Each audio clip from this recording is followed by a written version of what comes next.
Allah ismi uludur, emrin tutan kuludur, müminlerin yoludur. Allah Allah, Kerim Allah, Rahim Allah, aman Allah diyelim yahu.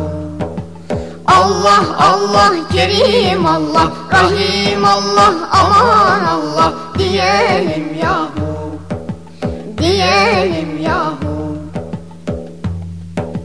Allah emrin tutalım, rahmetine batalım, bülbül gibi ötelim. Allah Allah, Kerim Allah, Rahim Allah, aman Allah diyelim yahu. Allah Allah, Kerim Allah, Rahim Allah, aman Allah diyelim yahu. Diyelim yahu. Allah ismi dillerde, sevgisi gönüllerde, şol korkulu yerlerde. Allah Allah, Kerim Allah, Rahim Allah, aman Allah diyelim yahu. Allah Allah, Kerim Allah, Rahim Allah, aman Allah diyelim yahu.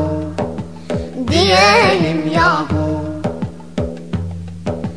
Ölüp kabre varınca, münker nekir gelince, Rabbin kimdir deyince.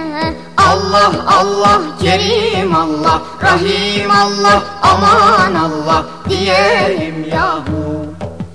Allah Allah, Kerim Allah, Rahim Allah, aman Allah diyelim yahu. Diyelim yahu. Yunus söyler sözünü, Hakk'a bağlar özünü, toprak örter yüzünü. Allah Allah, Kerim Allah, Rahim Allah, aman Allah diyelim yahu. Allah Allah, Kerim Allah, Rahim Allah, aman Allah diyelim yahu.